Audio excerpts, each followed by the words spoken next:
എല്ലാവർക്കും നമസ്കാരം. ഇന്നിപ്പോൾ ഡിസ്കസ് ചെയ്യാൻ പോകുന്നത് കമ്പനി ലോയിലെ CA ഇന്ററിന്റെ കമ്പനി ലോയിലെ അവസാനത്തെ ചാപ്റ്ററിലെ ഓഡിറ്റ് ആൻഡ് ഓഡിറ്റേഴ്സ് എന്ന ചാപ്റ്ററിന്റെ ഓവർവ്യൂവും സ്റ്റഡി പ്ലാനുമാണ്. ഒരുപക്ഷെ നമ്മളെ സെഷന്റെ അവസാനത്തെ വീഡിയോ ആണ് ഇന്നത്തെ ഈ 60 മാർക്സ് പാർട്ടിലെ. പറയേണ്ട ആവശ്യമില്ല, പണ്ട് മീറ്റിംഗ് മാനേജ്മെന്റ് അഡ്മിനിസ്ട്രേഷനിൽ പറഞ്ഞ അതേ പോയിന്റ് എനിക്ക് ഈ ചാപ്റ്ററിൽ പറയാൻ എനിക്കുള്ളൂ. അതായത് ഒരു പോയിന്റ് പോലും, ഒരു പേജോ ഒരു പാരഗ്രാഫ്, ഒരു വേർഡ് പോലും നിങ്ങൾ വിടാൻ പാടില്ല, മുഴുവനും പഠിക്കണം. കാരണം ഇന്റർമീഡിയറ്റ് സ്റ്റേജിൽ ഓഡിറ്റിംഗ്, എന്താ പറയുക, അക്കൗണ്ട്സ് ബന്ധപ്പെട്ട കാര്യങ്ങൾ വളരെ ഇമ്പോർട്ടൻ്റ് ആണ്. ഇത് ബന്ധപ്പെട്ട് നിങ്ങൾക്ക് ഓഡിറ്റിംഗിൽ വേറെ ഒരു ഡീറ്റെയിൽ ആയിട്ട് നിങ്ങൾ പഠിക്കും. അതുകൊണ്ട് തന്നെ ഒരു ഡീറ്റെയിൽ ആയിട്ട് ഞാൻ പറയുന്നില്ല. എങ്കിലും മെയിൻ ആയിട്ടുള്ള കാര്യങ്ങൾ ജസ്റ്റ് ഒരു ബേർഡ്സ് വ്യൂ തരാം, ഓവർവ്യൂ തരാം. പക്ഷെ ഒരു കാര്യം മറക്കരുത്, ഈ ചാപ്റ്ററിൽ ഒരു വേർഡ് പോലും ഇട്ടത് അരിച്ചു പറക്കി എന്ത് ചെയ്യണം എന്നുള്ളത് പഠിച്ചിരിക്കണം. നോക്കാം.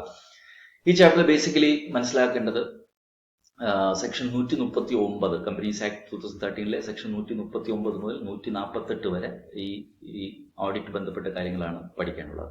അതുകൊണ്ട് ആ മുഴുവൻ സെക്ഷൻസ് എന്തിരിക്കണം നിങ്ങൾ പഠിച്ചിരിക്കണം.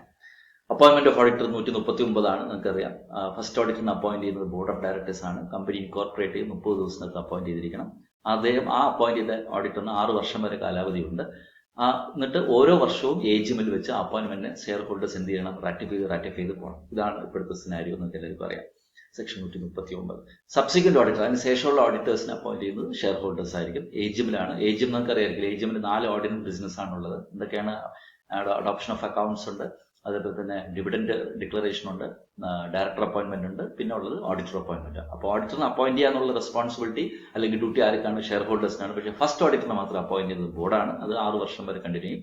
പിന്നെ ഓരോ 5 വർഷം വെച്ച് നമ്മൾ എന്ത് ചെയ്യുന്നു, നമ്മൾ ഷെയർ ഹോൾഡേഴ്സ് അപ്പോയിന്റ് ചെയ്ത് പോകുന്നു. പക്ഷേ ഓരോ വർഷവും നമ്മൾ എന്ത് ചെയ്യുന്നു, റാറ്റിഫൈ ചെയ്ത് ഷെയർ ഹോൾഡേഴ്സ് ഏജിമിൽ റാറ്റിഫൈ ചെയ്ത് പോകുന്നു. ഓഡിറ്റിന് അപ്പോയിന്റ് ചെയ്ത് കഴിഞ്ഞാൽ ADT 1 എന്ന് പറഞ്ഞ ഫോമിൽ രജിസ്റ്റർ ഓഫ് കമ്പനീസിൽ ഓഡിറ്ററിന്റെ ഫേം നെയിമും നമ്പറും കാര്യങ്ങളൊക്കെ വെച്ച് നമ്മൾ എന്ത് ചെയ്യണം, നമ്മൾ ഓഡിറ്ററിന്റെ അപ്പോയിന്റ്മെന്റിനെ കുറിച്ച് രജിസ്റ്റർ ഓഫ് കമ്പനീസിൽ ഇൻഫോം ചെയ്യണം. അതൊക്കെ നിങ്ങൾക്കറിയാം. അതാണ് 139. റിമൂവൽ റെസിഗ്നേഷൻ ആണ് അടുത്തത്. 139 കഴിഞ്ഞാൽ 140. ഓഡിറ്റിനെ റിമൂവ് ചെയ്യാനുള്ള അധികാരം എപ്പോഴും സെൻട്രൽ ഗവൺമെന്റിന്റെ അപ്രൂവലിന് ശേഷമേ പാടുള്ളൂ. ബേസിക്കലി ബോർഡാണ് ഡിസിഷൻ എടുക്കുന്നത്, ഷെയർ ഹോൾഡേഴ്സിന്റെ അപ്രൂവൽ എടുക്കുന്നുണ്ട്. പക്ഷെ അൾട്ടിമേറ്റ് അതോറിറ്റി ഓഡിറ്ററിനെ മാറ്റാൻ പാടുണ്ടോ ഇല്ല എന്നുള്ള അതോറിറ്റി ആരാണ്? Always with previous approval of the central government ആണ്. ഓഡിറ്റിനെ റിമൂവ് ചെയ്യുമ്പോൾ എന്താണ്, ADT 2 ഫയൽ ചെയ്യുന്നു. ഓഡിറ്ററിന് പറയാനുള്ള എക്സ്പ്ലനേഷൻസ് ADT 3 പറയുന്നു. അങ്ങനെ ഈ 3 ഫോംസ് ആണ് ഓഡിറ്റിൽ മെയിൻ ഇമ്പോർട്ടൻ്റ് ആയിട്ടുള്ള. ADT 1, ADT 2, ADT 3. ഈ ഫോംസിന്റെ നമ്പേഴ്സ് നിങ്ങൾ പഠിച്ചിരിക്കണം. പിന്നെ റിസൈൻ ചെയ്യുന്ന ഓഡിറ്ററിന് റീസൺസ് പറഞ്ഞപ്പോഴാണെങ്കിലും റിസൈൻ ചെയ്യാം, അതൊക്കെ നിങ്ങൾക്ക് അറിയാം. അടുത്ത എലിജിബിലിറ്റി ക്വാളിഫിക്കേഷൻ നിങ്ങൾക്ക് അത് വളരെ നിലയിൽ അറിയാം. ഒരു ക്വാളിഫൈഡ് ചാർട്ടേഡ് അക്കൗണ്ട് മാത്രമേ, പ്രാക്ടീസ് ചെയ്യുന്ന ചാർട്ടേഡ് അക്കൗണ്ട് മാത്രമേ ഒരു കമ്പനിയിലെ സ്റ്റാറ്റ്യൂട്ടറി ഓഡിറ്റ് പറ്റത്തുള്ളൂ. ഇന്ത്യയിലെ എല്ലാ കമ്പനികൾക്കും ഓഡിറ്റ് മാൻഡേറ്ററി ആണ്.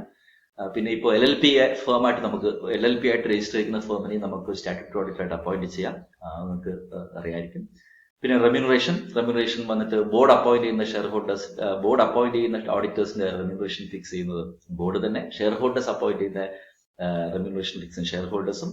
ഗവൺമെന്റ് കമ്പനിക്ക് comptroller of auditor general of India CNAG ആണ് അതിന്റെ റെമ്യൂണറേഷൻ ഫിക്സ് ചെയ്യുന്നത്. പിന്നെ powers and duties of auditors ഒക്കെ നിങ്ങൾക്ക് എല്ലാവർക്കും വളരെ ഡീറ്റെയിൽ ആയിട്ട് അറിയാവുന്ന പ്രൊവിഷൻസ് ആണ്. അത് വളരെ ഇമ്പോർട്ടൻ്റ് ആണ്. എൻ്റെ ഈ ചാപ്റ്ററിൽ ഏറ്റവും ഇമ്പോർട്ടൻ്റ് ആയിട്ടുള്ള ഏരിയ എന്ന് പറയുന്നുണ്ടെങ്കിൽ റിമൂവലും അതുപോലെ തന്നെ പവേഴ്സുമാണ്. Section 144 auditors not to render certain services, അല്ലെ? പഴയ ആക്ടിൽ ഇല്ലായിരുന്നു. പുതിയ ആക്ടിൽ മാത്രമുള്ള ഒരു പുതിയ പ്രൊവിഷനാണ് നോൺ ഓഡിറ്റ് സർവീസ്. കാരണം ഈ ഓഡിറ്റ് സർവീസ് നോൺ ഓഡിറ്റ് ആയിട്ടുള്ള കിടക്കുന്ന അല്ലെങ്കിൽ ഓഡിറ്റ് അല്ലാതെ ഇതര സർവീസ് ചെയ്യുന്ന ഓഡിറ്റ് ഡിസ്ക്വാളിഫൈഡ് ആയി പോകും. സെക്ഷൻ 144 അത് നോക്കണം. Advisory services, management service, accounting services, അങ്ങനെയൊക്കെ കുറെ ലിസ്റ്റ് ചെയ്തിട്ടുണ്ട്. നല്ല നിങ്ങൾ നോക്കിയിരിക്കണം. പിന്നെ ഓഡിറ്റേഴ്സ് ഓഡിറ്റ് റിപ്പോർട്ട് സൈൻ ചെയ്യുന്നതിനെ കുറിച്ചുള്ള പ്രൊവിഷൻസ് ഉണ്ട്. FR number, firm registration number എല്ലാം ഉണ്ടാവണമെന്ന് ഇൻസ്റ്റിറ്റ്യൂട്ടിന്റെ നോട്ടിഫിക്കേഷൻ ഉണ്ട്. അതൊക്കെ നിങ്ങൾക്ക് അറിയാം. പിന്നെ പ്രൊഹിബിഷനും കോൺട്രവൻസും പ്രൊഹിബിഷനും എന്താണ്, കോസ്റ്റ് ഓഡിറ്റിനെ കുറിച്ച് പ്രത്യേക പ്രൊവിഷന് പ്രത്യേകിച്ചുണ്ട് 148. അപ്പൊ സാർ എന്താണ് ഇതുകൊണ്ട് ഇങ്ങനെ പറയാൻ കാര്യം? ഈ ചാപ്റ്ററിലെ ബിലു സാറിന് ഒന്നും പറയാനില്ല, എല്ലാ ഏരിയയും പഠിച്ചിരിക്കും, ഒരു വേർഡ് പോലും നഷ്ടപ്പെടും. ലോ നല്ല, പ്രത്യേകിച്ച് 149 മുതൽ 148 മുഴുവൻ ലോയും ഒരു CA ഇന്റർവ്യൂ പഠിക്കുന്ന കുട്ടി ഓഡിറ്റേഴ്സിന്റെ പ്രൊവിഷൻസ് തറവായിരിക്കണം. ഇത് നല്ലതിൽ പഠിക്കണം. കാരണം ഫൈനലിൽ ഞാൻ പറഞ്ഞത് ഇവിടെ തീരുന്നില്ല. ഫൈനലിൽ IPS നമ്മളെ ഇന്ററിലും ഓഡിറ്റിംഗ് ഉണ്ട്. അതുമാത്രം ഫൈനലിൽ വളരെ ഡീറ്റെയിൽഡ് ആയിട്ടുള്ള ഓഡിറ്റിംഗ് പ്രൊവിഷൻസ് പഠിക്കാനുണ്ട്, സ്റ്റാൻഡേർഡ്സ് ഓഫ് ഓഡിറ്റിംഗ് കാര്യങ്ങൾ. അപ്പോൾ അങ്ങനെ പഠിക്കുമ്പോൾ ഓഡിറ്റിന് അപ്പോയിന്റ്മെന്റ് ബന്ധപ്പെട്ടുള്ള ബേസിക് ലോ വളരെ നിലയിൽ ഒരു ഇന്റർമീഡിയറ്റ് സ്റ്റുഡന്റ് തറവായിരിക്കണം. അതുകൊണ്ട് തന്നെ ഇതിനകത്ത് പ്രത്യേകിച്ച് എടുത്ത് പറയാനില്ല. എങ്കിലും കുറച്ചുകൂടി ഫോക്കസ് ചെയ്ത് പറയുകയാണെന്നുണ്ടെങ്കിൽ അപ്പോയിന്റ്മെന്റ് നിലയിൽ പഠിക്കണം, റിമൂവൽ റെസിഗ്നേഷൻ വളരെ നിലയിൽ പഠിക്കണം, നോൺ ഓഡിറ്റ് സർവീസ് വളരെ നിലയിൽ പഠിച്ചിരിക്കണം, പിന്നെന്താ പറയാ, പിന്നെ കോസ്റ്റ് ഓഡിറ്റ് പഠിച്ച് എല്ലാ ഏരിയ എനിക്ക് അതിൽ പ്രത്യേകിച്ചൊന്നുമില്ല. എങ്കിൽ ഇപ്പൊ ഞാൻ പറഞ്ഞ ഏരിയാസ് കുറച്ചുകൂടി ഫോക്കസ് ചെയ്ത് എന്തിരിക്കണം, പഠിച്ചാൽ കുറച്ചുകൂടി എഫക്റ്റീവ് ആവും. പിന്നെ 3 ഫോംസ് ഞാൻ പറഞ്ഞു, ADT 1, ADT 2, ADT 3. പിന്നെ എന്റെ ടൈം ലിമിറ്റ്സ് ഉണ്ട് ഫോം ഫയൽ ചെയ്യുന്നു, 15 ദിവസം, പിന്നെ 30 ദിവസം, അങ്ങനെയൊക്കെ ടൈം ലിമിറ്റ്സ് ഉണ്ട്, അതും കൂടെ നോക്കിയിരിക്കുക. അപ്പോൾ ടോട്ടലി കമ്പനി ലോ ടോപ്പിക് നമ്മൾ ഡിസ്കസ് ചെയ്ത് എത്രയോ വീഡിയോസ് ഡിസ്കസ് ചെയ്തതിൽ നിങ്ങൾക്ക് ഒരു കാര്യം മനസ്സിലായി കാണാം. മെയിനായിട്ട് 3 പാക്കാണ് മെയിനായിട്ട്. ഇതിൽ സെലക്റ്റീവ് സ്റ്റഡിയേ ഇല്ല കേട്ടോ. 10 ചാപ്റ്ററും പഠിച്ച്, ഞാൻ തുടക്കത്തിലേ പറഞ്ഞു 10 ചാപ്റ്ററും പഠിച്ചേ പറ്റൂ. എങ്കിലും ബിൽ സാർ ചോദിക്കും, സാർ ഇതിലും ഏറ്റവും ഇമ്പോർട്ടൻ്റ് ആയിട്ടുള്ള ഒരു 3 ടോപ്പിക്സ് പറയാമോ, ചാപ്റ്റർ പറയാമോ ചോദിച്ചു കഴിഞ്ഞാൽ ബിൽ സാർ പറയാൻ പോകുന്നത് ഒരു പാക്ക് ഡിവിഡൻഡ് അക്കൗണ്ട്സ് ഓഡിറ്റ്. 3 പാക്കാണ് ഞാൻ പറയാൻ പോകുന്നത്. അതിൽ ഒരു പാക്ക് എന്ന് പറയുന്നത് എന്താണ് ഡിവിഡൻഡ് അക്കൗണ്ട്സ് ഓഡിറ്റ്, എസ്പെഷ്യലി അക്കൗണ്ട്സും ഓഡിറ്റും, പോയിന്റ് നമ്പർ 1. രണ്ടാമത്തെ പാക്ക് എന്ന് പറയുന്നത് മാനേജ്മെന്റ് ആൻഡ് അഡ്മിനിസ്ട്രേഷൻ, മീറ്റിംഗ്സ് ബന്ധപ്പെട്ട കാര്യം, AGM, EGM ബന്ധപ്പെട്ട meetings, AGM, notice, quorum, proxy, minutes, chairman, അത് ബന്ധപ്പെട്ട മൊത്തം ഏരിയാസ് രണ്ടാമത്തെ പാക്ക്.